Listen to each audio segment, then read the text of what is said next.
You're already recording too? Yep. Nice. Live, baby. Awesome. Well, we are here with ultimate talent Chill out. himself, Yeah. Kenny Vaccaro.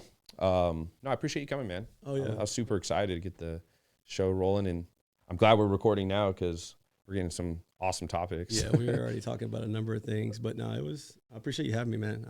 I'm glad you came out. I haven't seen you since the Fit Fest. Oh yeah, I was telling Kevin, I was like, yeah, you remember he came and got us in because we couldn't even I couldn't watch my boys fight. Yeah, Mac G, he's incredible, and I was like, they're not going to let me into this fight.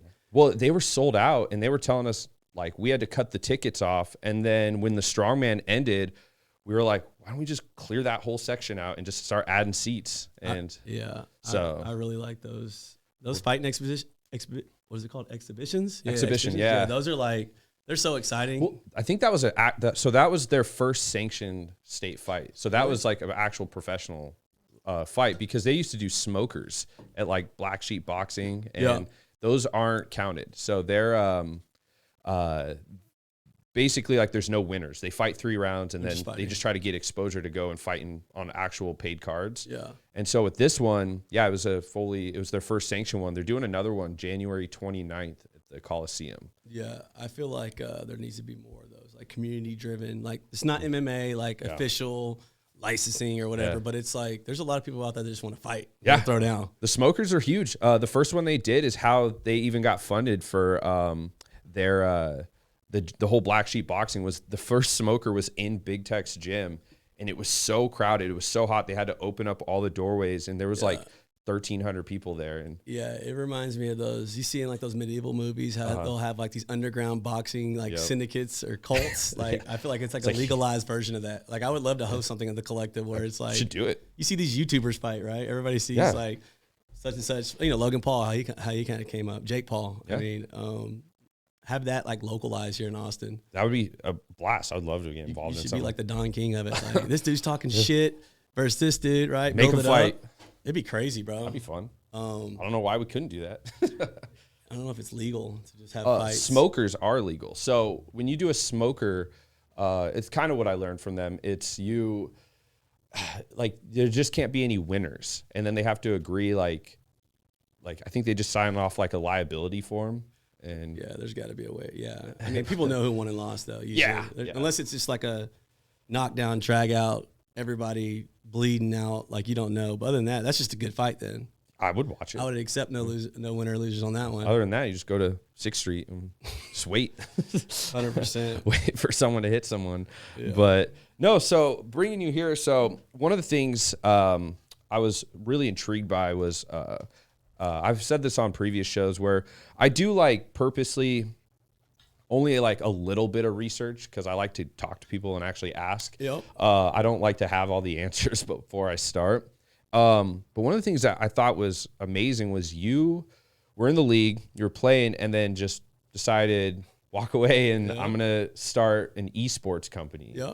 And so kind of take me through that. Like, how did that get started? I mean, honestly, we did the press release last year, and that was kind of when the world found out about G1 Gamers First. But I really started the org a year prior. Mm-hmm. When we first launched, we were flourishing, had a lot of hype, started gaining traction, a lot of followers. We started in the Destiny community, but it was only content creation.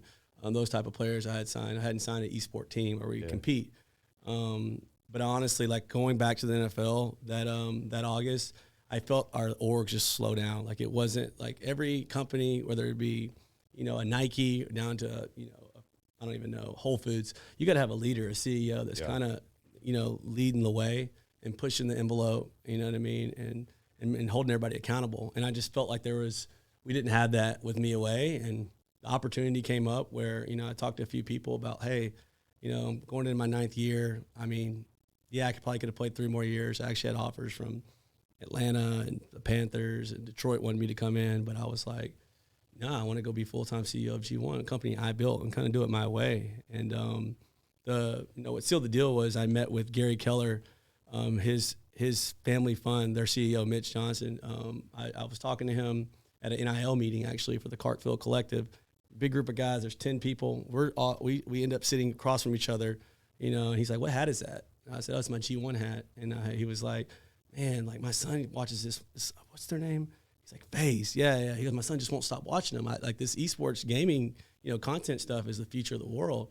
And like 2 weeks later, he hands me a check for $500,000 as like a friends and family type of round, and that's where we get into Halo, and that's where G1 kind of just took off.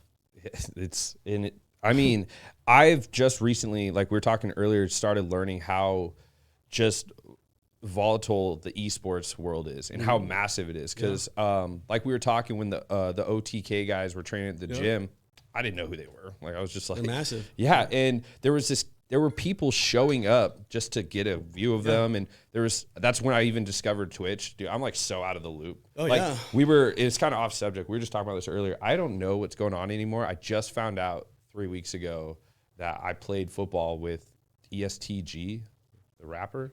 Yeah. Didn't know that. Didn't even know that was his name now. But I mean, honestly, y'all should be live streaming this conversation on Twitch. Twitch is not just gaming. You see women on there just chatting. They'll be talking to their community. You see workout streams all the time. And that was what blew me away was these guys would be in there working out, and there was a kid in there streaming, and there was like 700,000 people watching. And now they're getting subscribers, just like y'all talked about a subscription model. Yeah. Twitch has it all set up. Yeah, they take 50-50 splits, but at the same time, I mean, it's just another platform for you to be on. I mean, there's so much, there's so many resources now for people that are starting media-based or even esports and things to really monetize it and make a full-time living.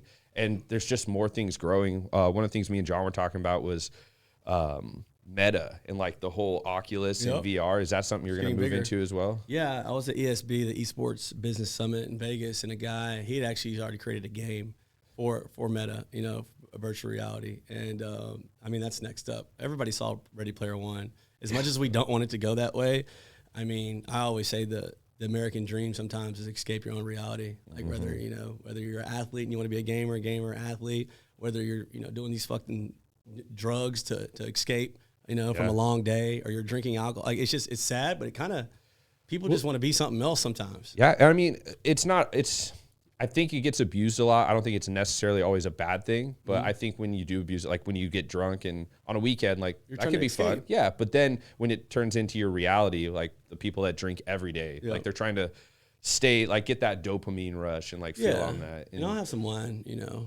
every other night, I would say, but I mean, it is what it is. I mean, these kids, it's just not, the world's changing. And I think the digital transformation of the world, I say it all the time, even with companies being able to gain a customer from life at 8 years old versus when I was 8, like I'm playing like Dungeons and Dragons, Imaginary, like my son, he knows these brands. He knows he has the Yeezys on, or, well, I can't say Yeezys no more because all that with Kanye. But anyways, he's talking about Gucci and Louis and these Nike and Supreme. And I'm like, I didn't even know what other kids had on. Me and Kevin had on Payless freaking sneakers that lit up. You know what I mean? That's what I'm saying. It's just different now. Yeah. So yeah, I mean, content's king, bro.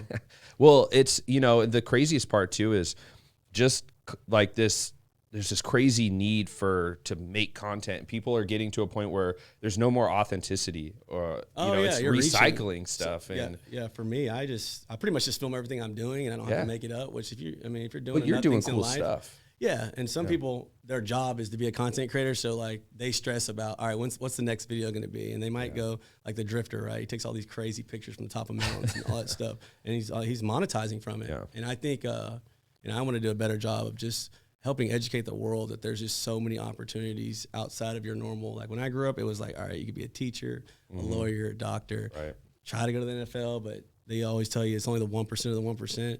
But in content creation, man, as long as you can get a camera, you know what I mean, and you're likable and you're a grinder, you can make some bread, bro. Like, some of these kids don't even understand. I think we learned that with OnlyFans.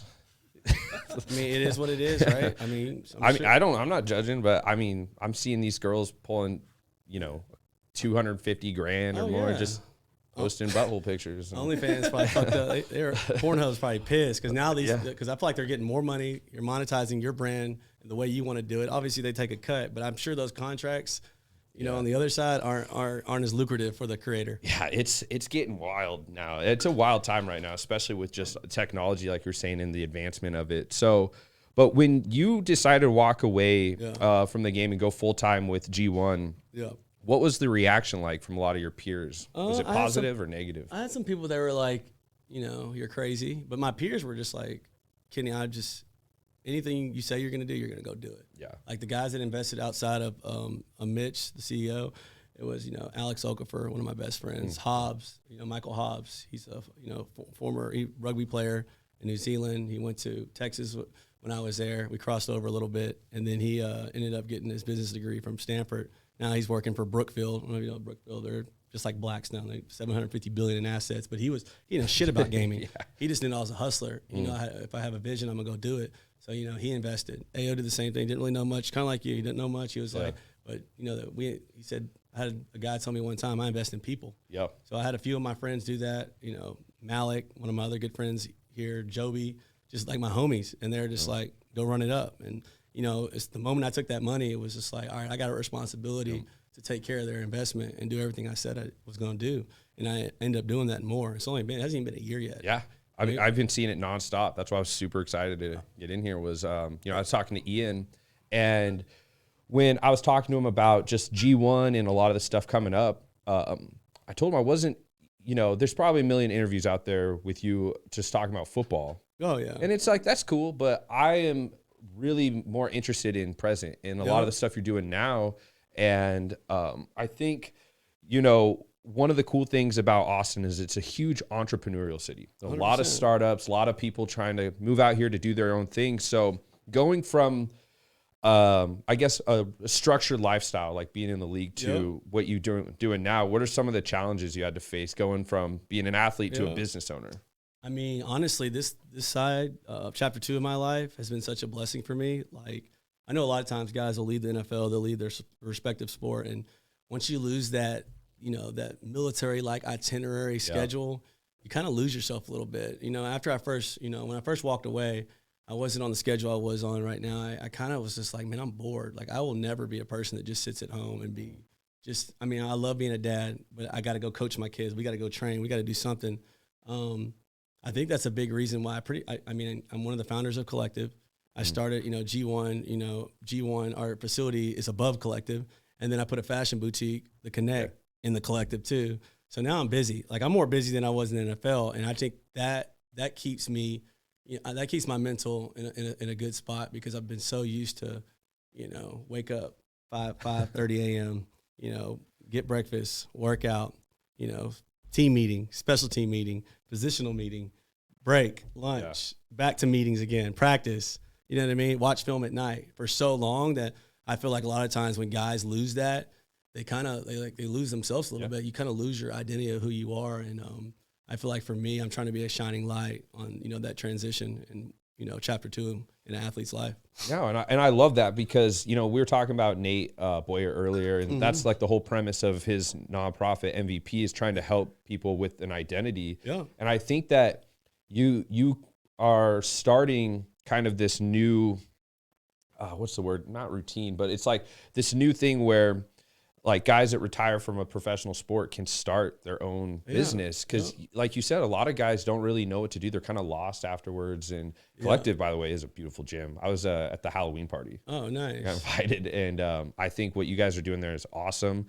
I like the creative workspace you have. And, I think with what you're doing there too, outside of Kollective, and I definitely want to jump on Kollective and Konect soon, but on the topic of G1, so it's not often you see athletes go from, physical combative sport to esports. Yeah. And so what made you get into G1 and made you want to start esports originally? Well, our name in general, GamersFirst, that's because I'd always associated myself with being a gamer before I picked up a football. I've said it multiple times on podcasts or interviews. I just remember growing up, we didn't grow up with much. Like there were times where we were hungry. There were times where, the water would be randomly cut off, or electricity would have to wait a day. But me and my brother, my dad would bring home a console from the pawn shop, and we'd get these games, and that was our escape. It was a really good form of escapism for me. And honestly, it was good on my mental health to not even worry about, the things that were going on around me, and I could just, put that headset on, or I could sit down, start up, put the disc in, the old PlayStation, and just play the game for a little bit. And I always had a deep, deep passion for it. Obviously, sports were, a big part of my life, but gaming was too. I pretty much played it my whole life, almost obsessively, right? And then, honestly, I understood, because I have 4 boys now, I was kind of starting to do the stream thing and wanting to build my brand in the game, like be an actual gamer / streamer, but that wasn't the path for me. I knew I needed to get it on both. I can still game, but I need to be on the business side, and I need to educate. And I wanted to make a true impact on esports too, with some of the stuff we do with human optimization. It's really never been done. Started my own syndicate, to help, anybody on my roster, they pretty much can invest in all the businesses I invest in. Because when you're a streamer or a YouTuber or content creator, you don't learn these things in those 10 years. Your career might go for 10 years and you haven't invested in anything. You don't own anything. Because once your brand dies down a little bit, or you're not cool to watch, viewership starts to go down, subscribers go down, then what? You're just going to go get a job when you have no skill set? So I basically started leveraging these companies that wanted me on their cap table, saying, nah, you need to give me $100,000 allocation for my gaming org to be able to invest into through AngelList. So I started that syndicate. So if somebody's on my org for 10 years, they might own 10 companies, a small piece of 10 companies. And then one day, who knows, they might be sitting with their family, a company that's a big exit, they get handed a check for 50 grand. And nobody's ever done it before. And I think that the thing about esports is it's technically new, but I just feel like the right people haven't walked into the space with the same type of mindset that I have, that I grew up with. Yeah, well, you're also finding a really cool way to integrate more notable society, because I feel like for a really long time the esports community had this stigma of these 40-year-old virgin nerds and stuff, and that's never really been the case, because there's a lot of really intelligent and capable people that are doing it, just not getting the recognition. I think you're kind of changing the game in that aspect of, no pun intended, but of kind of shining a new light on it to where more mainstream companies can find ways to get involved. Yeah. Avatar isn't a diet. It's not a cleanse, detox, or shortcut. It's a revolutionary new way of eating. With Avatar, nutrition is tailored specifically for you. You'll check in every week to update us on your progress, and the system changes your nutrition to match. With simple goals to hit, you're right on track every week for sustainable, unstoppable progress. Tracking your diet becomes part of your lifestyle. You enter what you eat, and Avatar counts the protein, carbs, and fat. The macros count down with every meal, and all you have to do is zero them out. We make it simple. No matter how hectic your day gets, Avatar lets you stay flexible. You can eat what you want.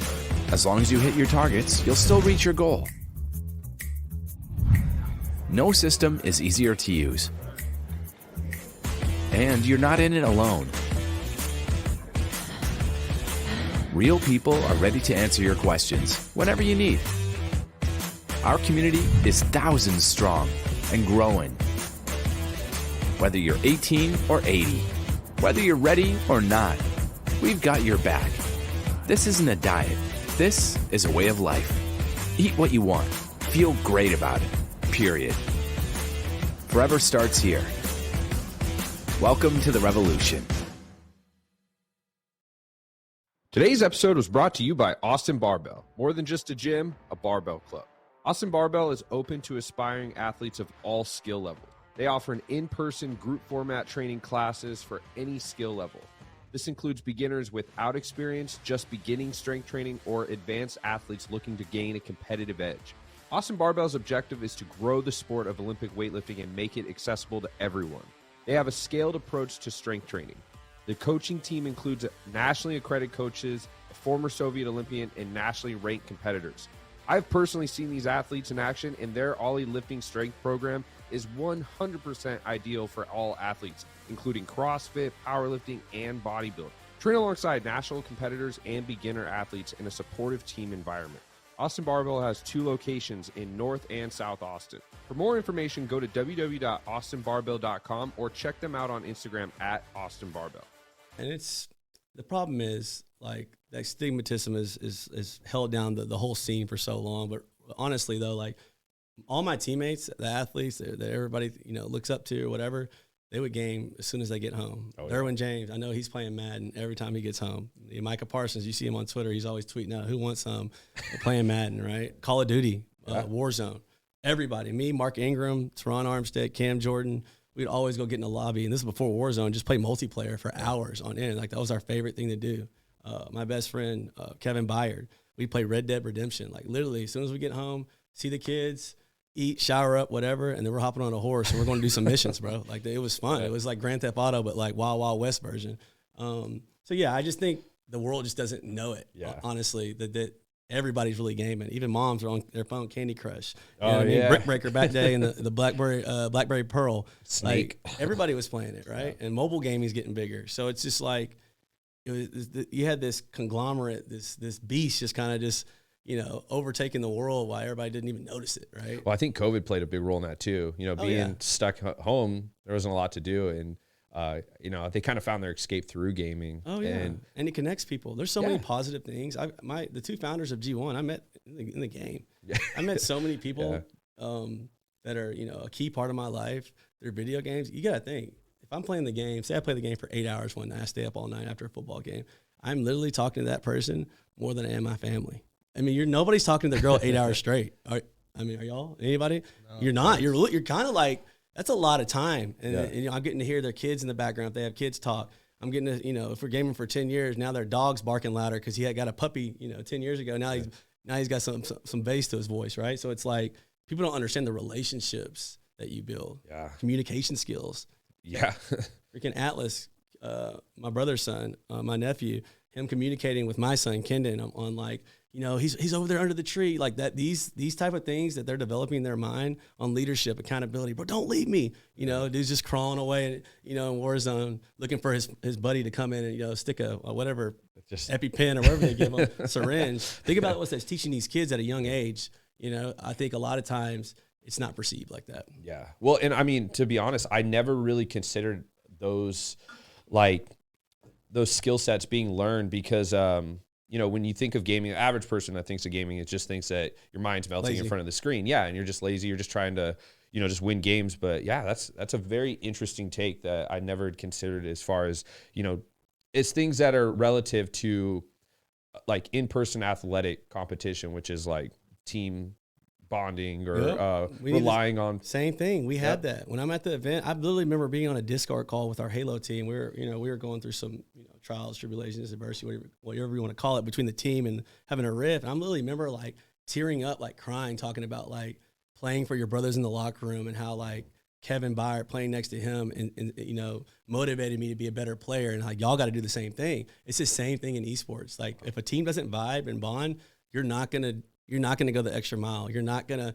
sit in there with your brother when, the bombs are going off, grenades are going off, right? Yeah. And I need you in there with me. You might be a little hesitant, and all of a sudden, like we lost in the World Championship, we lost to Cloud9, one of the best teams in the world, by 1 kill. Oh, how many decisions were made in that game that could have altered, the outcome? And our team wasn't, they weren't the closest. And I vowed to like never have that again. Like that, those same team building attributes that you want in traditional sports is the same thing in esports, maybe even more. Communication is so important. I wonder if they'll integrate that in future team sports where it's like get your squad together, have a game night or things like that. Yeah, it's a smart approach. And so how do you choose your team for G1? I mean, there's a number of ways. Just like you have guys, we scout players, we watch film. You kind of have to be in the community to earn that respect in the gaming world. If you're just on the outside end, you're just somebody just throwing money at esports, it ain't gonna work. I mean, the reason why I've been able to navigate the space like I do is because I've always identified myself as a gamer. I've used to play Destiny. I used to compete against some of the people that we actually signed. I used to beat some of the people that we signed actually. Yeah. So yeah, you got to kind of be in the trenches, I always say. But I mean, once you're in, the community's small. It's like that big city, small town feel, right? Where it's like, how it feels here. It's a massive world, but everybody kind of knows. Same thing in fitness. You know the players, the head guys, the guys that are moving the needle. So yeah, the same process is, in sports. And I actually want to keep progressing down that route and doing self scouts at the end of every year. We watch every ounce of tape to see where we can gain that 1 extra %. How can we get a little bit better here? How can we operate a little bit better so we can be more efficient? So we go win championships, bro. It's the same stuff. No, that's cool, man. I never considered all this. This is why I was really excited for today's show. And then with, so when you go to Worlds and you do this stuff, are you as yourself playing as well? Or no. You're more like the coach? I'm like, I don't even want to say Jerry Jones. I'm just like a team owner. Yeah. I'm not a coach either. We have a coach. We have we even have an analyst, Eli. win conditions. Like, all right, when we do this, we win 90% of the, you know what I mean? So like, it's that serious. I go there to support because I just know that like, that's a big thing. I know as a player in the NFL, when our owners would come up, they walk in the facility and, shake hands and talk to people, be vulnerable, be somebody that's relatable. That little extra motivation, might take us to the next level. We might win that game 5 versus Cloud9. I don't know. And I'm handing out water bottles to them and getting snacks. I'm never going to be somebody that sits in the press box or sits in my executive, suite, having, bottle service or whatever it may be. I gotta be in the war. I got to frontline the war. You know what I mean? Like I got to be the king that's in the front. Yeah. I might die quick, but shit. That's real leadership. But we gonna win the war though. Yeah. Yeah. I love playing video games, but I get like the worst gamer rage because it's like lag and stuff. And so you're talking about when you're growing up playing games. What were some of the ones, like what were your favorite games growing up? Shit, it all started with RuneScape back in the day, the nerdiest game ever. I played that for hours. Still play it to this day. Shoot, I'm trying to think. We can go back to Crash Bandicoot. I remember playing Digimon, my brother. That shit was fun. Crash Bandicoot. Zelda. Oh, yeah. Pokemon Red, Blue, and Yellow. I went back and played that. One of the training camps when I was with the Saints. I went and beat, I think I beat Red. I didn't want to play them all. They're kind of the same game, but just different Pokemon you start with. So I went and played that one. It's much easier when you get older, too, because you're way smarter. Back then, I was like, I don't know. I can't get past this level. Yep. But, shoot, GoldenEye on Nintendo 64 and that drop. All the Halos, obviously, back in the day, plugging in, your controller with your buddies after high school. Grand Theft Auto changed my life. I mean, I'm literally just those open world games are crazy. We pull up, in the alley. You pick up a prostitute, whatever. And all of a sudden, you can see the car squeaking. Mom comes in, rips the cord out, throws your PlayStation. Those days. Yeah, my dad used to take games back if there was cussing. And I mean, we didn't have a lot to do. I mean, you're saying you're from a small town. I'm from Boise, Idaho. Yeah, so, I mean, Grand Theft Auto is, I mean, you literally, you can just run people over and take their money. Like, it's a violent game, but would I say it adds to me being a more violent person? Not at all. Like, I think and people might disagree with this, but I just think people don't play Call of Duty. That means you're going to be a mass murderer. Yeah. I think there needs to be more love in the household. There needs to be more support. Yeah. And then maybe they won't shoot up the damn school. But don't blame Call of Duty Warzone. I was going to ask the reason why that happens. Yeah. If what kind of your thoughts were on the impact that video games have on people. Like if you think it really does affect like in a negative way to like their personality or if it influences them to make stuff like mistakes, because I've seen like it's a lot of news reports and stuff where people say like, oh, when you play Grand Theft Auto and you pick up a prostitute and drive her off a cliff and bail out of the car, like you're it's teaching you to if anything you're releasing that and never gonna do it in real life. I don't know. They're saying that like it teaches people to and I don't agree with it, but they're saying it teaches people to not value human life as much. And I'm like, and I'm kind of with you on, I think that has a very small influence on people. I think it's what they see in real life around them. Exactly. Who's your support system? What are the things you're being taught? These parents need to stop demonizing gaming and look internal. Yeah. Look inside themselves. Like, how are you supporting your child? If anything, this video game might be empowering your kid because he's really not that popular at school. He doesn't have that many friends, but he's a damn good Call of Duty player, and that's what keeps him confident. Well, I was watching a show you did with Nick Bear, and you were talking about how like your mom was like pretty tough on you growing up, and I think that's what's lacking a lot nowadays is discipline. Exactly. And I still gamed, but I also ran miles every day when I was 4 years old. I also did my ABCs. I remember the Indian big red chief, like whatever. They probably discontinued that because you can't even say that anymore. No, I'm saying it was called it was like a red tablet. And I used to write my ABCs like 100 times. Start with A 100 times. B until my handwriting was perfect. My story's pretty crazy. I'm gonna probably do a documentary in 2023 of just training. 4 years old, my mom in a truck going around, and I used to run. She like just keep running. And where are you from again? Brownwood, Texas. Where's that at? 2 hours. About 2 hours like north of here. Every day, Coggin Park. It's like how many miles is it? Like one lap is almost 2. One lap is like almost 2 miles. I used to run. I remember one time I ran like 4 or 5. Age 5 or 6, I was running every day. Why would she make you run? She said, I don't know if you're going to be tall. I don't know if you're going to be fast. I don't know if you're going to be quick. But you're like running, obviously physically having endurance is set you up for success in so many things in life, but mental, like my mind became bulletproof. Like adversity didn't matter to me. Like I've been through it all. Like there ain't nothing I can't achieve.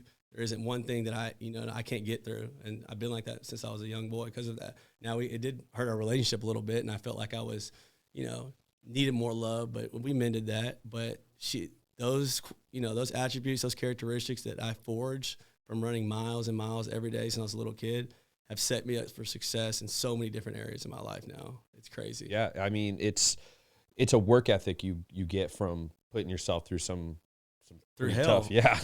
I became comfortable being uncomfortable. Yep. I could go to a dark place when I'm training or whenever I'm, preparing for something, and I'm okay with it being dark. Yeah. You know what I mean? In the most chaotic times, things are going on around me in a game. I'm tired. My toenail fell off. My freaking contacts before I got LASIK popped off. I see clear. The vision's clear. It's tunnel vision. And I think some of the best athletes can get to that flow state. I do it in business too. Yep. No matter what's going on around me, Well, I've always believed in creating opportunities, not waiting for them. Exactly. And I think a lot of that derives from what I achieved through my athletics growing up and even to college was, if you're waiting around for it, it's very unlikely that's going to happen. But when you start integrating that work ethic into the opportunities that you want in life, there's nothing that can really stop you. And it's even more in business because in football, there's a lot of variables, right? There's who's coaching you, what team, who's on your team. You know what I mean? Is it a scheme fit? Yeah. You know what I mean? And then if all that is perfect, you blow your ACL out the first day. Versus in business, it's like you create the opportunities, you get back what you put in, you reap the benefits of your hard work. I see it, like I truly do see it. And obviously, going to the NFL and meeting all these people with influence and power has allowed me to navigate, my way through certain things a little easier. But at the same time, I still had to develop those relationships to be able to utilize these people in that way anyway. So like for me, it excites me every day I wake up. I'm like, I get to go to work, especially being an entrepreneur. It's like this shit's on me. Like if this raise doesn't happen, if this sponsorship deal doesn't get done, I might be taking food off, one of my employees' plates. Yeah. Like it's on me, and I'm okay with that because it's not the same pressure as it was in the NFL. You know what I mean? I've had teammates, all pro players, that are counting on me to do my damn job perfectly. And if you don't, we might win or lose. In business, oh, come on now. The external pressure is gone. It's all internal. And since I've been so self-critical of myself my whole life, man, I just feel like I hate when people say you can't or you won't be able to do this or it's never been done. I'm like, especially in the esports space, I'm like, all right, bet, watch this. Yeah.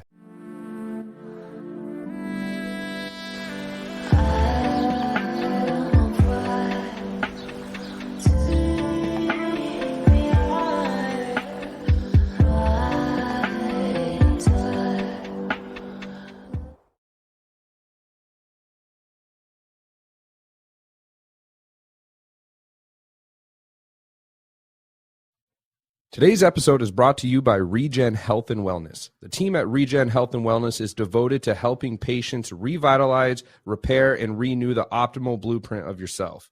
They provide an individualized and concierge model of healthcare, empowering patients to optimize their health span and overall quality of life. It's said no one can escape father time, but almost everyone can make the conscious decision and commit to living better and healthier lives. It begins with a mindset.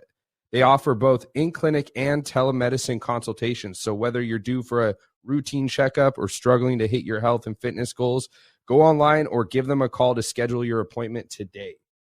No, and I love that mentality. And people with that mindset, like yourself, are the people that I try to surround myself with. Mm-hmm. Because when you surround yourself with weak-minded people that just quit when things get hard, they bleed down into the company. Yep. I noticed that. And so how would you compare, like, do you think that like the wins you get now owning a business compared to the wins you had just like more personal goal win based when you're playing in the league? Like, do you think that they're do they compare? My win will be one day when I don't want G1 to ever exit, but there's going to be something big is going to happen. Mm-hmm. And, now, Miranda won or Kevin or my brother Kevin won or LJ won, they get a pay bump or, all of a sudden they're more secure in their life or, now we're going to offer insurance because we've run the company enough and now they can pay for their kids, dental or medical. That's really the wins. I was thinking about this the other day.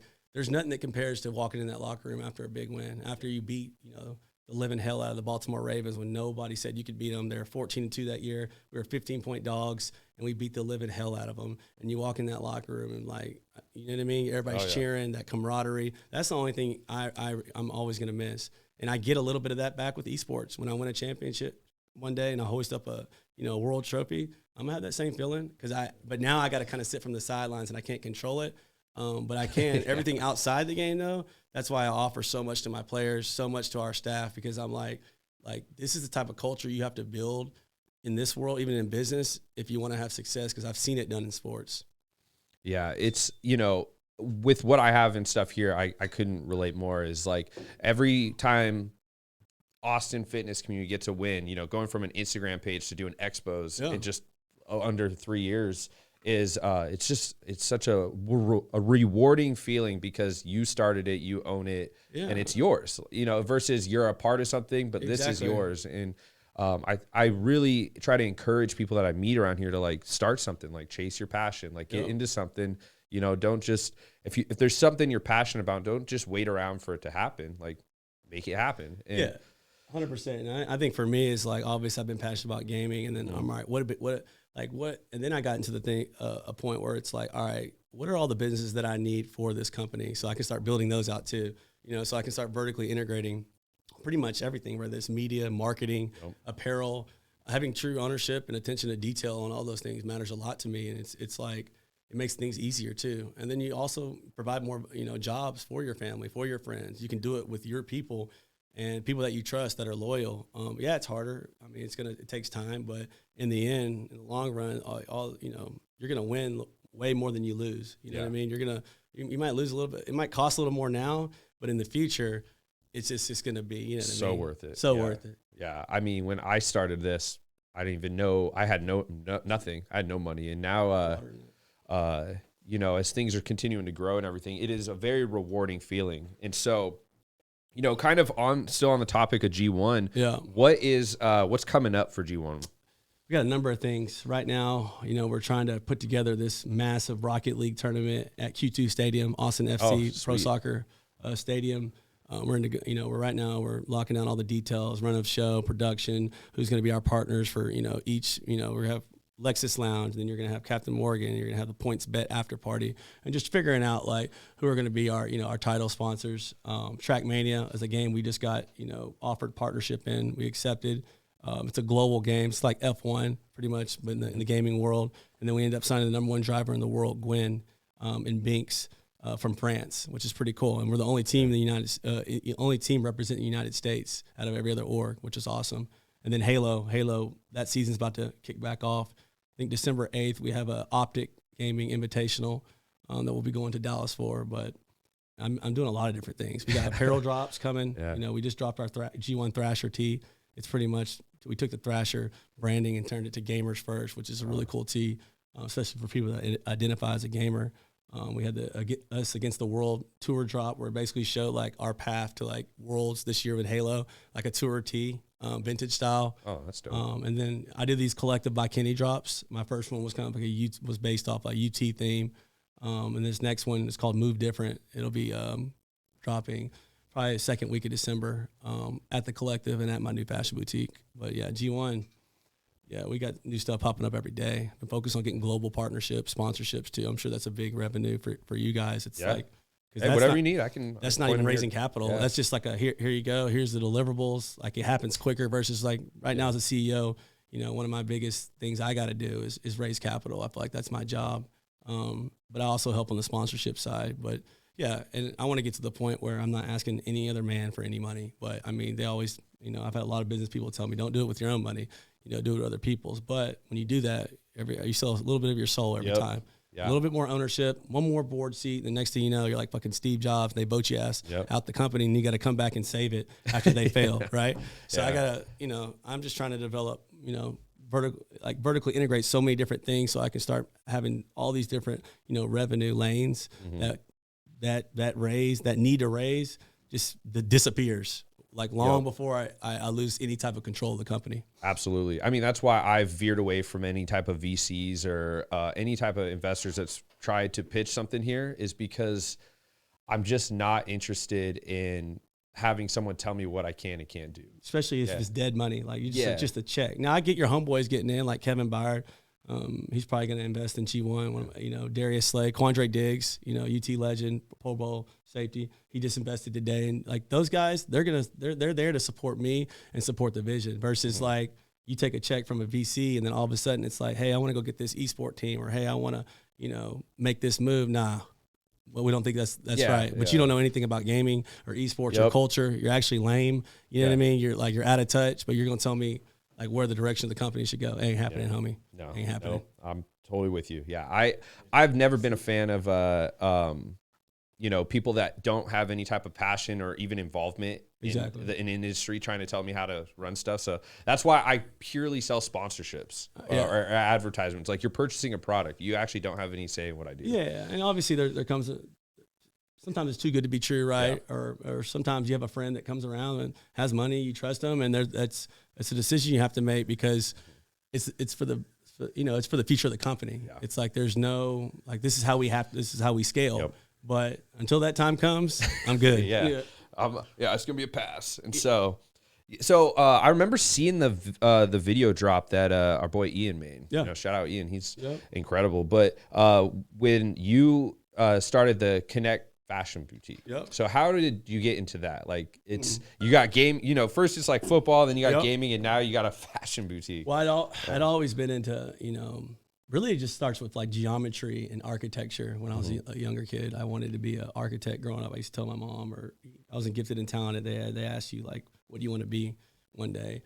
And just, art and drawing. And then obviously fashion came more about once I got to the NFL and had some money because I was dead poor. I mean, college a little bit because I got the Pell Grants and I would spend my emergency loans on, on some, I think it was Polo back then I was in, and I would have like some True Religion jeans with some Air Forces. That was just the coolest thing. We would spend our stipends on clothes. I mean, I'd come back every off season in the NFL and it'd be time to go out and I'd be like, where am I going to go shop? There was no, like Austin, especially like even like 2-3 years ago, there were just not that many spots that I like to, shop. And a lot of other cities have these, boutiques, or they have, like LA has a Rodeo Drive, or Miami has Miami, Design District, or, New York, So it's like, man, why hasn't it popped up in Austin? This city is growing.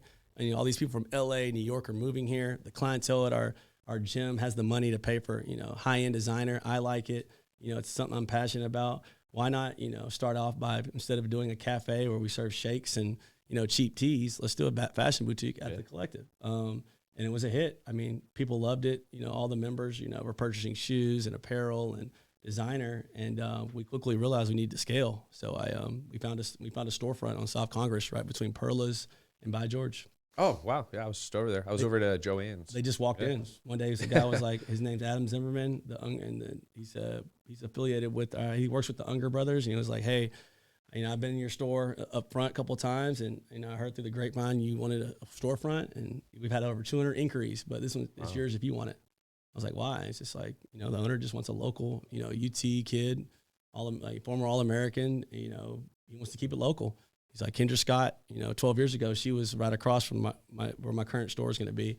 And she grew her business to $1 billion, and, Perla's is local, Hop Dottie right there by George. He's like, I just think your store, based on the look and the person you are, it's the right person. Lily walked in like God sent him, bro. Yeah. I was working. He was like, nice to meet you. My name's Adam. And then it's like, I got a store. I heard you're looking for a store. It's yours if you want it. So wild. Even on the square footage, it was like price per. Some people were paying $200 to $225. He's like, we'll do it for $125. I was like, huh? It's like 3,500 square feet too. It's gonna be a big store. We're gonna have top and bottom. When's that open? Next 4 to 6 weeks. You know what I mean? Let me know. I'll blow it up on here. And I'm also, I got to go through some approval process, but I want to, I'm going to paint a massive 40 by 20 mural right next to it. Kind of like the I Love You So Much, where it's a destination, where it's like the people of old Austin looking down South Congress, like up to the Capitol. If you look down South Congress Bridge, you can see the Capitol. Yep. People of old Austin on this side, new Austin on this side. So you would have like a Elon Musk looking at Willie Nelson. That'd be, Michael Dell, looking at whoever, right? Matthew McConaughey. Because people always talk about, I was here before this and that, but the people that Do you have someone to do the mural already? Yeah, we've been looking at a number of people. It's got to my be guy do this. It's got to be done perfect because I can't be painting Matthew McConaughey's face on there and it gets fucked up. But you know what I mean? Or it's a lot of discussion. It's like how Austin's changing. You hear it every other day, and you know all these people from LA and New York are moving here, but also it's Austin's moving forward too. Like it's okay to, you know what I mean, to evolve. You know what I mean? Yeah, I've been here 5 years now, and I just spontaneously moved here. I'd never even been to the state of Texas before the day I moved here. Good choice. Yeah, no, it's been great to me. I love it. I don't plan on leaving, and I've just seen in that 5 years a huge change. And I mean, and like you said, I don't necessarily see it as bad. There's still a lot of the old culture here, but like 100%. You said, it's a lot of progress. Like I'm seeing people that just 4 years ago were working at like a nutrition store, like myself and stuff. Now are, you know, heads in like major tech companies and doing stuff. Like there's a lot of opportunity here. Creating a lot of jobs. Yeah. You know, people complaining are the ones that aren't doing anything. Exactly. And it's just like Elon gets here, right? He has the Gigafactory. That's a lot of jobs that opened up too, right? Have you been out there? Yeah. I went to like the little party. Oh yeah, the grand party. opening. Yeah, that was fun. Yeah. Apple's going to move here. I think I was hearing 180,000, you know, employees moving in.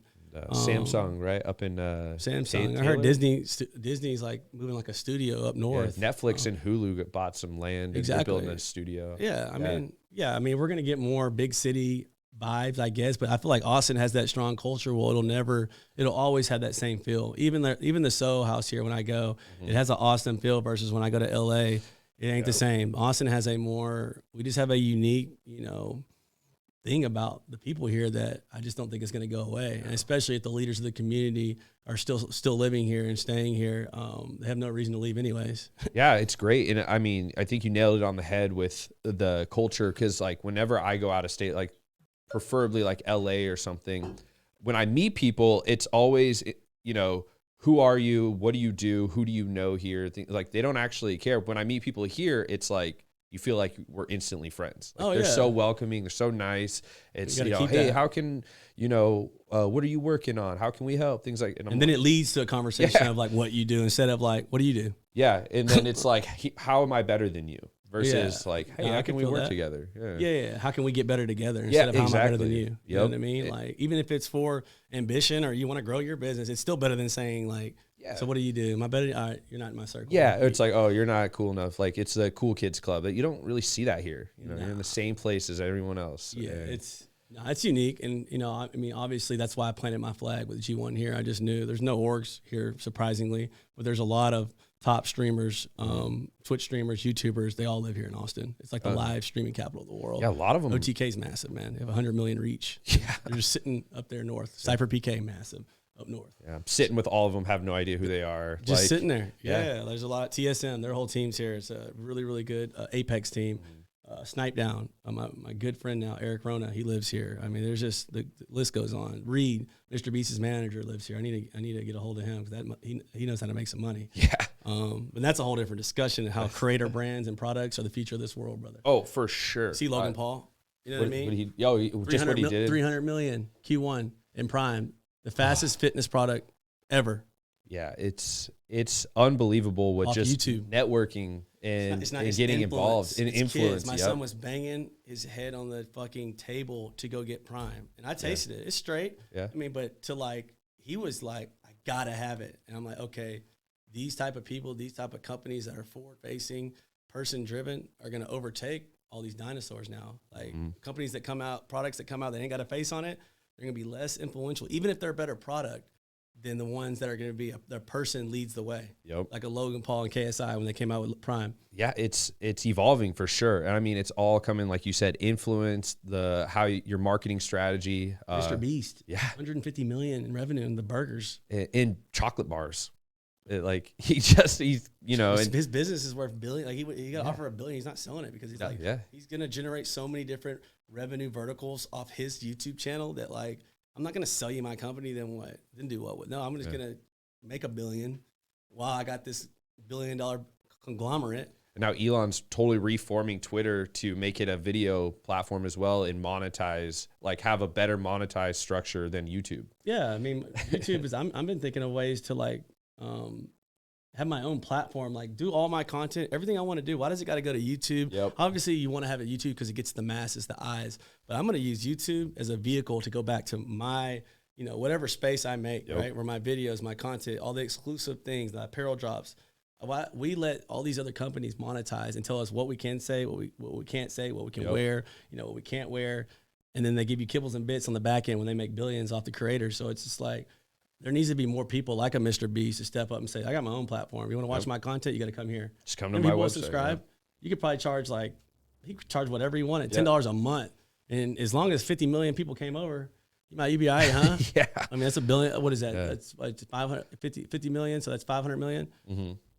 Well, crazy. And he also understands the importance of value. A lot of these creators, these Logan Pauls, these Mr. Beasts, like they're making entertaining content versus just putting random shit out there, and they're making things that people want to grab. Yeah. Like Mr. Beast doing the what was that? The Netflix show. What was that called? I always forget it. Yeah.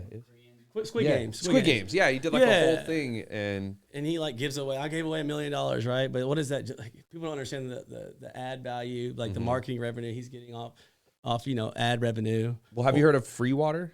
We just had the CEO on. He was actually the episode came out today, but he founded this company called Free Water, and he's basically his whole long-term goal is to make everything free, and he monetizes it through ads. So he has, I'll show you, I got a bottle out there. There's so much money you can make through ads. I don't know if y'all have explored it, but money. I mean, that's what you said. That's how I make it, yeah. Yeah, so I mean, that's just, there's so many other ways to make money without actually receiving like the cash exchange for a product. Just transactional. There's a lot of monetary value, and that's where blockchain is going to come in. I know it's in a bad space, right? FTX going down, Binance might be right after them, but that whole blockchain and like smart contracts and being able to truly own something, like take a Fortnite skin, for instance. Yeah. If that game just fails, Kevin, he's probably spent thousands of dollars on skins for his son. It's gone, bro. You don't own any of that.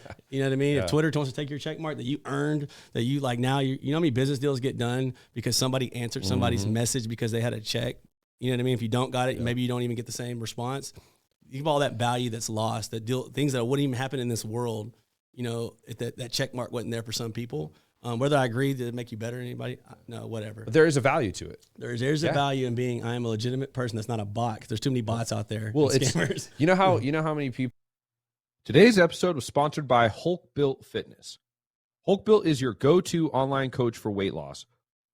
HulkBuilt serves high-performing individuals who know how to work hard but who are just tired of putting themselves or their body to the wayside. They provide a holistic long-term approach where they teach you how to lose weight and keep it off. HulkBuilt combines fitness, nutrition, cardio, and mindset in an easy-to-follow plan. Now, if you're looking for shortcuts, quick fixes, or temporary results, HulkBuilt is not for you. Why keep trying to put all the pieces together on your own and wade through the bullshit? Instead, simply follow the plan and get results. Your HulkBuilt coach will be there with you every step of the way. If you're ready to take the next step, then go to Instagram @HulkBuilt and send a direct message.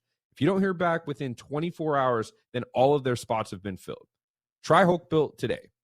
People dismissed me when I first wanted to start the show, and then it wasn't until after my second episode, I had Tim Kennedy on. Yeah, and you're legit. All of a sudden, people were like taking me serious, and whether that should hold value or not, it is what it is. Perception's reality. You know what I mean? And I don't know. It's just it's an interesting time. Yeah. That's actually comes a question I had too, is like what your thoughts are on social media and like the pros and cons on how it affects businesses and entrepreneurs. Yeah, I just feel like social media is obviously a good tool to get your brand out to the masses. It's a good tool to communicate. It's a good tool to meet people. Now, it's kind of weird now with social media, right? Because if you follow somebody for years and then when you first actually meet them in person, it's like awkward. Like it's like, should I say introduce myself? Because I've seen you for years. I even know what your kids look like. Yeah, your dog. I know everything about you. I know everything about you. So it's always weird when it's like, my name's Kenny, and I'm like, but we follow each other and we like interact on social media. No, I think it's a great tool. I just think they control them. I think the monetary side of it needs to be fixed. I think they're preying off some of these massive people with millions and millions of followers, right? You can't really do much with it unless you know what I mean? Like I remember I got an email about joining their Reels bonus thing. And they were get 50 million views and you get $1,200. It's something crazy. Just like, that's a ton though to get 50 no, million it was views. It might not be 50, but it was a lot, right? Yeah. I post a reel every day, and my progress bar haven't even went up. Probably because I put my own music in it. That's not monetizable, but like. Yeah, I think Just social media like I don't think it's a bad thing. I think it's a way for you to connect somebody across the world. Yeah. We were on AOL Messenger. Remember MSN Messenger back in the day? Oh yeah. I mean, I haven't thought about that it's forever. a good way to vet somebody out. Like, you know what I mean? Like, all right, is this person legit? All right, let me go to this Facebook, Instagram, social. Let me see if I can find a crack. If this is a scammer. You know what I mean? But yeah, I mean, I think people, obviously you get addicted to it, right? People are, but my whole thing is don't demonize it, because if you demonize it to your kids, you're setting them up for failure. Because when you're gone one day, it's all going to be technology anyways. I heard Gary Vee say this about gaming. Stop demonizing gaming when the whole world's going to be gaming within the next 20 years. Because now you're going to leave your daughter, they're not going to have the tools to navigate this earth when it's all digital. Mm-hmm. So he made a good point, because, people bitch, he's on his iPad 20. Well, it's going to be iPads in school. You're going to get handed an iPad as soon as you get to the school, and everything's going to be on there. What were they telling us growing up? Yeah. Well, I mean, what were they telling us when we were growing up? Like, you think you're always going to have a calculator on you? Yeah, you will. It's like, I do Google, actually know. Like history class. Like, I know, like we want to know our history. And I truly believe in the foundation, know where we come from, know how the world came about. But at the same time, Google done changed everything. We got to our schools have to start, they have to evolve. They have to adapt to this world, because like we're learning math, but ain't nobody doing handwritten math, homie. Like you can Google, what's the imaginary number that blah, blah, blah, blah. You put the problem in, and it's going to come out. And with this Jasper AI shit that just popped up, they actually are in B Cave. They found it. You can do anything. You don't even have to write. Jasper AI?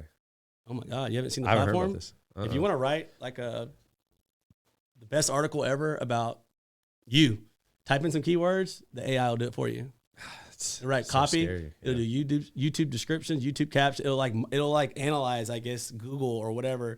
And you literally can put in Kenny Vaccaro, GamersFirst, and then click enter. All of a sudden, Kenny Vaccaro founded GamersFirst in Austin, Texas, blah, blah, blah. And it'll be like a perfectly written document that's not copywritten, because it analyzed everything that was out there instantly. Yeah, you should you'll probably start. I'll start using it all the time in college. Oh yeah. So now it's like, how do you even gauge? Like when somebody's writing a paper, can they not just get a Jasper AI subscription and just throw it on there? It's not copyright. I mean, work smarter, not harder. All you got to do is, everybody knows, bro. I used to fucking cheat sometimes, right? Just change up a few words. You know what I mean? Like so I got through school. Freaking take out a period like you messed up. Yeah. You can't be perfect, right? No. Yeah, you can't have the semicolons. Like just mess that grammar up, right? Well, they made it so the schools, which also is a good segue. And I was really interested in the Kenny Vaccaro Foundation. Yeah. And because that relates to schools. Yeah. And so, I think with schooling now, especially, with everything being online, it takes away, because with us growing up, we didn't really have that luxury of you type in questions from the test, like in college or something, and then the whole answer sheet pop up. It's ridiculous, bro. And so we had to problem solve. The glasses too. You probably can be it's going to be where you can I don't even know, have some preloaded things in there, tap it, and it just comes up on your bro. We're just going to have to start adapting. But school-wise, you're talking about the foundation? Yeah. No, I thought it was really cool. I thought that was something that I was curious how that started, what made you kind of want to get into that, and what it is for people that don't know. I mean, the whole Kenny Vaccaro Foundation started really through one of my best friends, probably Michael Hobbs. I think I told you about him. Former, rugby player. He's from New Zealand. I actually met him in college when he was rehabbing his back. He had a back injury, but he also was taking some classes at Texas, and I think we were out partying. You know how it all starts in college. Became best friends. He was doing, doing some charity work out in Nairobi, Kenya. I think he was actually living with the host family, literally going through the same things that they go through. I mean, there's barely clean water. Yeah. There's no floors or tile or anything. It's just dirt, right? He's eating the native, food and whatever. He's like, hey man, you got to get out here if you get a chance. So I ended up going out there. We spent a week. The first night I stayed in the Mash Park Hotel, kind of right across the street from the Kibera slums. It literally had nets up for the mosquitoes, and you can get the malaria, fever. Had to get all my shots. But from that point, I just became, I was so touched by these kids and how grateful they were for us just to be playing soccer with them, or, giving them some, water, or just the things they needed. It's just, it really opened up my mind to like how blessed we are over here in our little bubble in America versus like the real conditions and the way people have to live, everywhere, like in a lot of other places on this earth. And he was saying that their school there in the Caribbean slums, I think it's the poorest place on earth, it was shutting down. And a lot of these kids, they got their food and water from that school. So we're like, it ain't happening, right? So, we started raising, some charity funds. I put in, I think, $100,000 of my own money. We did a couple of activities or, events to raise the rest. And we built the whole damn school by ourselves. We didn't get any help from like really like a foundation. Usually you hire these organizations to raise the money for you. We just did it on our own. So we built the school, and that's pretty much my, the biggest thing I've done as far as for the Kenny Vaccaro Foundation. But now that I'm not playing, in 2023, I'm really going to get that rolling. My goal would to be able to bring a gaming center to add to the school. That technology. Get a kick out of that. Think about their escapism, like when they're hot as hell at night because there's no air conditioner, or they don't have any water because the water bottles that were sent over are melted, so now it's poison, right? So it's just like maybe they can jump on the game for a little bit and play some Call of Duty or play some Madden, FIFA. It might be hard because honestly, people steal like any type of like resources or thing of value. It gets stolen. I even sent water over there, like a big, massive. I don't even know what it would be called, like a. It's like a tank. A tank almost, and got stolen because it's like gold. But yeah, those kids, they need a lot. I got to get back over there. He's actually flying in. I think he flew in yesterday. He's going to go visit the school. And we're actually sending the kids to Black Panther. I end up, paying for the whole school to go see get a school bus to pick them up so they can go see Black Panther. And I know that would mean a lot to them and maybe be a little bit of escape for them. Yeah, I haven't seen it yet. Have you seen it? Is it good? It's good. And it's their people. And it's empowering too for them because like, it's not showing on like National Geographic showing African villages or their community how poor they are. It's showing they're the richest people on earth, right? With the vibranium and just like their culture. No, it's serious. Like it's honoring them. It's empowering these kids to, like that's a hero to them, whether it's fictional or not. Like it empowers me, and I'm sitting in there like, man, I want to be Black Panther, right? Yep. And just seeing like the actors and just people of their, of their descent, really, because they have African people in it that like are actually, from there. So it's like relating to that, and then those kids knowing that maybe that'll be me one day, right? Yeah. I can do that. I can be a Hollywood star, right? I don't know. But it's amazing what impact a movie can have on someone's, the way that they decide to move forward in life. Exactly.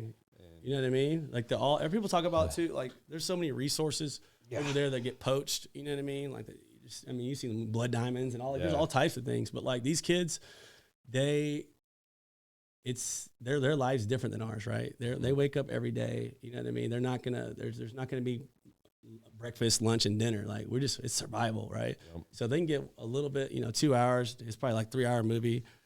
Time away just to get to relax, have some fun, get some popcorn. I mean, that might be enough in itself, and it might motivate one of them to go be something. You know what I mean? Go be whatever they want to be.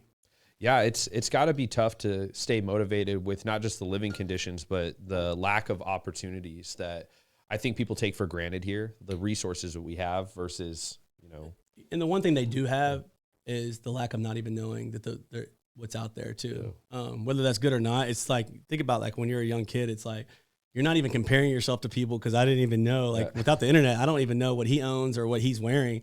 It's kind of the same way there. They ain't got no like TV. So they all they know is their community, people within the community, you know what I mean? The leaders, the people that are nurturing them, the people that are teaching them in school.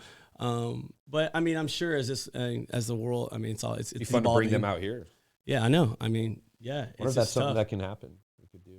I mean, I've never really pitched to anybody, so like it's only a matter of time before somebody wants to get behind this. I actually asked Richard Rainwater if we could do some type of activation because it's metal cans. Well, the cans won't melt. So that's perfect. I'll link you up with Josh, the free water guy. He is building or doing wells over in Africa too. Yeah, because I wanted to bring like rain catchers because Richard Rainwater, that's what they do to get their water, and the budget wasn't. I mean, okay, cool, whatever. Yeah. I mean, if you want to be about that later. I just told him if you want to beat liquid death, like if you're gonna be green, go like clean, promote all this stuff.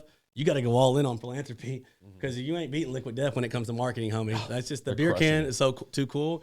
But if you want to save the world and impact people's lives, that's the only way that you can kind of compete.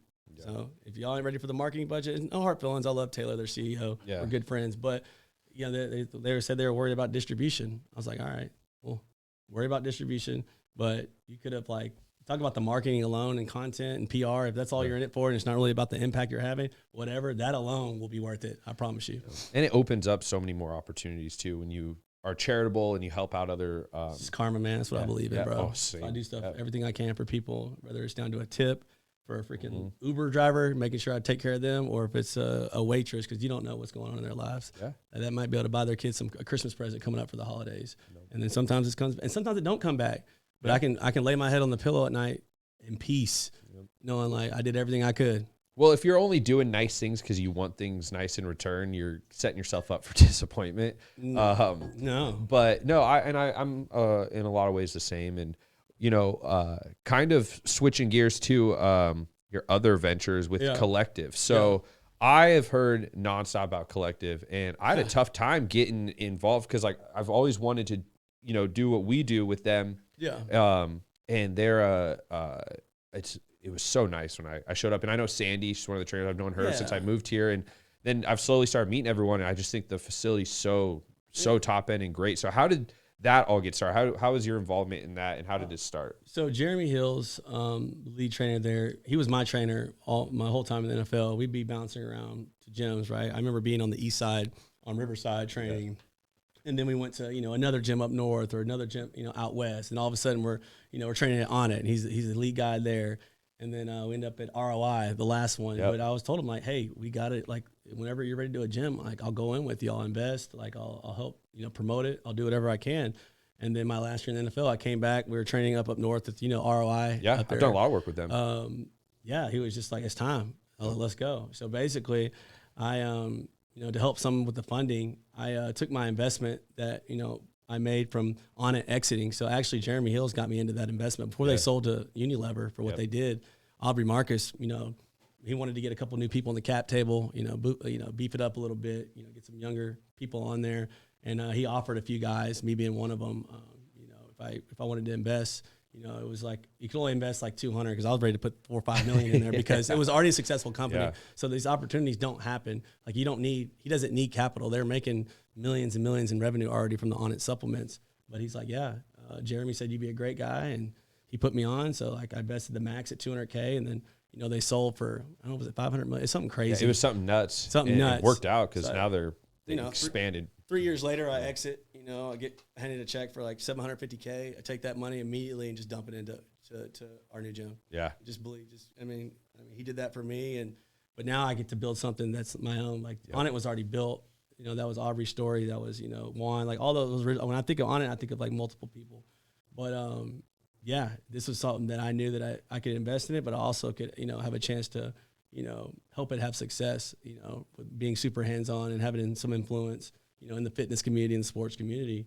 And yeah, that's how it came about. It was, and we've just been kind of, you know what I mean, just being who we are. It's it has this perception of being like it's impossible to get in, but really, I was gonna address we don't market that. Yeah, we don't market it. We wanted to have the organic approach, kind of like a Soho House. It's kind of hard to see, like even more the gym is when you pull up. Everybody's confused. I'm not gonna lie, I was confused. We wanted to keep it that way. We wanted a big parking lot. We wanted to make it where like it's almost like a hidden layer. Like once you get in, it's like this magical cave. And we wanted to build a special community, you know, that, you know, is bigger than just a gym now. There's been 3 companies founded there, you know, because this guy met this guy after a workout, and all of a sudden they're working together. You know, we got the IVs, the physical therapy, you know, 2 saunas, cold tub, which is massive. Nobody's trying to go to the fucking convenience store and buy bags of ice and then go take it to their house and then dump it in the tub, right? No. And cold tubs are huge right now too. Yeah. Oh yeah, it's massive. So we got 2 of those, which is good. We have the, you know, yoga and Pilates area for if you want to decompress, you know, and obviously we have the co-working space, which makes it unique. And then my esports facility is right by the co-working space. People can lease offices. It's pretty much an in-house. We got everything. Yeah. The next step is we're talking through blood labs. We want to be able to take people's, you know, blood work and let them know exactly what they need and have that in-house, because it's really hard to send somebody that's optimized, that values their time like myself, to like, hey, you got to go to this appointment. I'd rather, as soon as I get in there, hit a workout and say, let me take your blood real quick. All of a sudden, when I get in, I get handed a manuscript saying, all right, you're deficient in these things. And then, here's the doctor. The doctor will be calling you for the script. That's the next step. Obviously, that takes time and space, but we'll probably be integrating that into our next spot. Because Sam Sneed, we bought, we acquired Next Level, his office where they do the dry needling, the cupping, all the PT work, but actually a medical, like taking blood, like having that in-house, that's next level, especially in Austin where these CEOs, these founders, these execs, they want to optimize everything in their life. Not just to be, obviously to be healthy, but think faster, be sharper, cognitive performance, all this stuff pertains to it. So. No, I love it. No, dude, I love it. Yeah, like I told you earlier, no one cares what I have to say.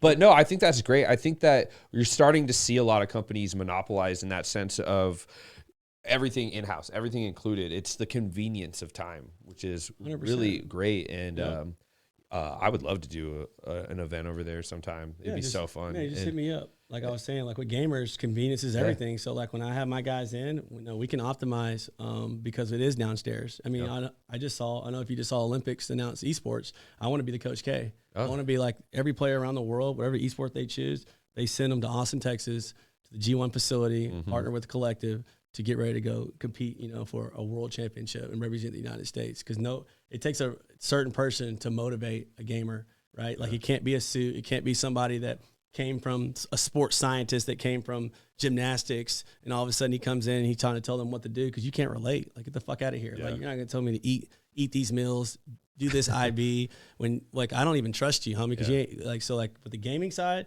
you got to be authentic. You got to be in the community. You got to be in the trenches. And I've had our guys believe in it because I am that person. I was an athlete, but I was also a gamer at heart. So they trust that. I mean, I've had guys do NAD therapy. You know how bad that hurts? NAD, cellular recovery therapy. You've seen Joe Rogan do it, where it's like an IV you do, where it's like no joke. It's literally dying. I've had gamers do it, 750 milligrams. Men can't even do over 250. But they're like, I said, hey guys, if you do this, you will think faster, and your cognitive performance will be on a level you've never felt before. Because I did it in the NFL for recovery, but I noticed I got the most effects and most like performance boost when I gamed that night after playing, in an NFL game. I was like, I'm thinking so fast right now. It's pretty much, it's a treatment used, like say you're a heroin addict, right? And you want to get completely clean within like 2 weeks.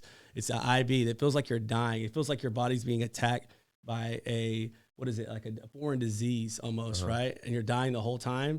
And you start sneezing, you start coughing. Sometimes you gotta go take a shit. And it's like completely detoxing you on a cellular level. And then right when you take it out, you're just superhuman. Reason why a lot of people don't do it: one, it hurts because a lot of people ain't got the balls to do it, and then two, it's expensive as hell.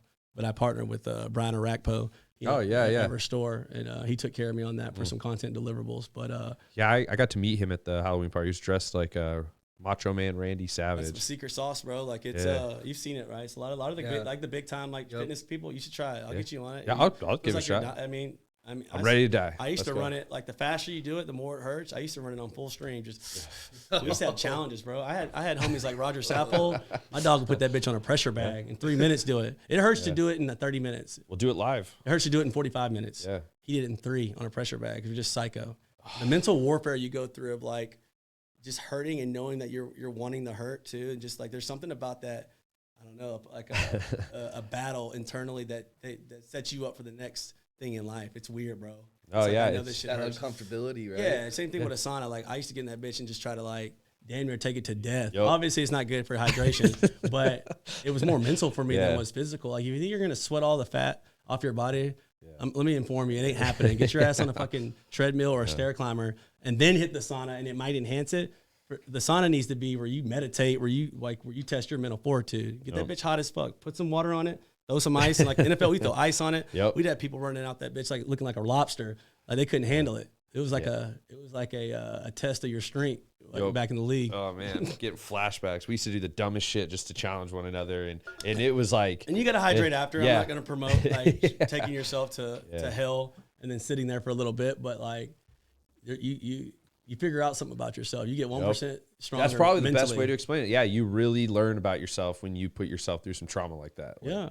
And self-inflicted trauma is like a really great way for somebody to show growth in their mental fortitude. Yeah, I want to. You're choosing it. Yeah, you get what I mean? Like that's the ultimate. It'd be different if you got forced in there, somebody's blocking the door. Then it's like it ain't the same. It ain't hitting the same. But if you can sit your ass in there for like an hour, and it's like we should get that thing to like 115, 120, hurting. Yeah. You know what I mean? Nah, more than that. That's a steam room. Yeah, I'm talking like 200. Yep. Like 180 to like 200. You can do that without dying or burning your skin. I promise you, when it gets hot as fuck in the game, it ain't gonna be hot. Yeah. You know Sauna workouts. That's probably why Texas football is better than any other state, in my opinion. It's have that. Ain't nothing. I don't like that cold though, man. When you hit the cold, your bones crunch. But anyways, yeah. Sorry, I didn't mean to get off subject. No, dude, I know it's great. I love it. Yeah, because we can. I mean, I could talk football and all that stuff all along, but it's come back, bro, because I have so much shit to talk about. Yeah, like just different vertical. Like it's just. Oh no, I mean, if I'm leaving something out, you tell me. No, there's good. It's just I can talk for hours. I'm just doing a lot of stuff right now, and it's. I mean, this has probably been the best. I've enjoyed this time in my life more than anything. Once you hit creep up to like 30 years old, everybody's like panicking and stuff, and I'm like.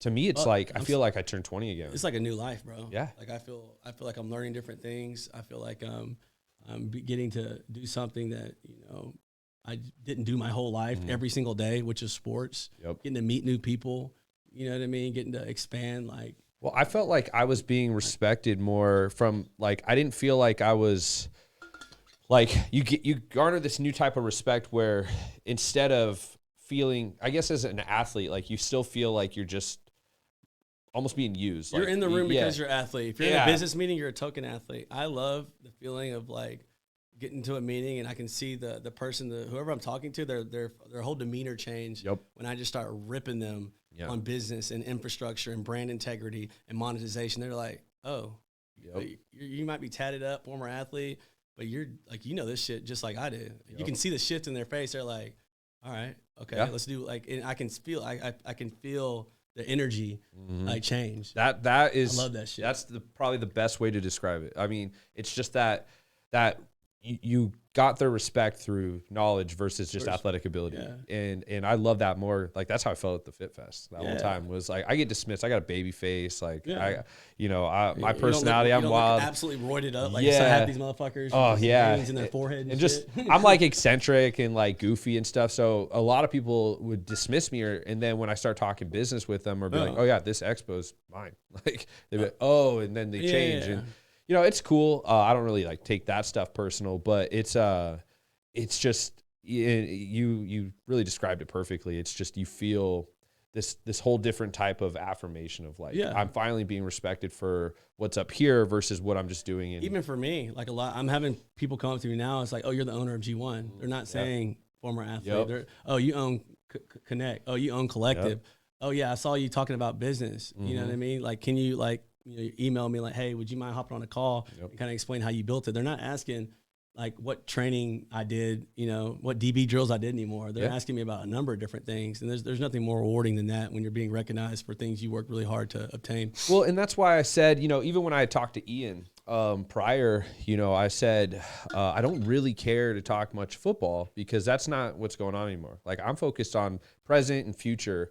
And, football is great. We could sit here and do a whole flashback show and talk about the glory days. Do that but enough with every time I go to a Texas game, hey, I remember you on that 20-yard line. Yeah.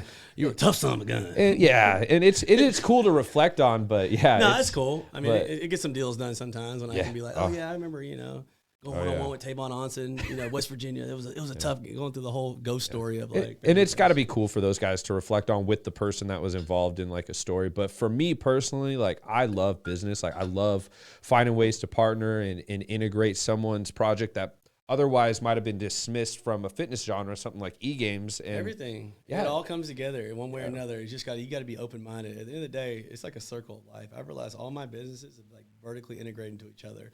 You know what I mean? It's what is it, a fly trap? What do they call it? I forgot what it's called. Where it's just a circle constantly of the businesses feeding into other businesses. And I think gaming has intersected into music, fashion, fitness, and sports. It's all collided. I had maybe you can give your take on this. Flywheel, maybe.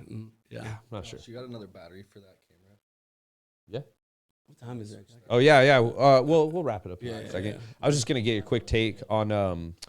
I had a guest on here, Sarah Padilla, and she we were talking about fitness in the metaverse and like Oculus and stuff. Yep, what do you yep, think yep. about that?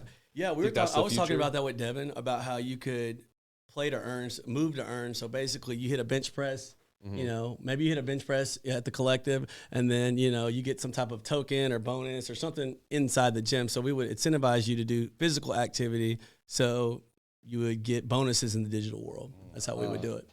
Yeah, or you can have like your membership card on there. So like, say a Kollective, say we build the brand up to where people just are dying to get in, and then we drop an NFT or whatever you want to call it as your membership card.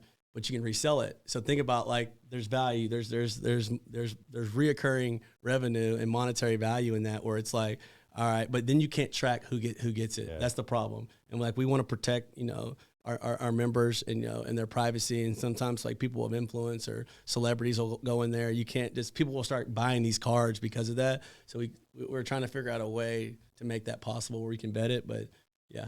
That's what we've been thinking about. It's a cool world. Instant transactions. Like I can't wait till however long it takes for a crypto to like be balanced out and be actually usable, because PayPal's gone, Venmo's gone. Like it's just instant money. Like there ain't no wire. The like banks are just gonna collapse, because it's like if I want to send 50 grand, it's gone. It's not. Hey, can you wire this money? Like it's not. Wait, and then you gotta, there ain't nothing. Yeah. And I think that's the way. I think that's the weight of.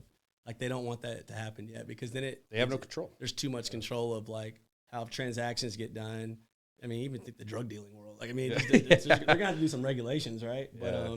But it would allow so much freedom that we're not. I mean, I don't think the government's ready for that type of freedom. Nah, it's a work in progress for sure. But well, Mr. Vaccaro, on that note, I appreciate your time coming out. Whatever 100%. You need, we got you. We'll definitely run it back here again in the future. Oh, yeah. We'll do some fun stuff together. We got some stuff coming up, some events. I'll make sure I invite you.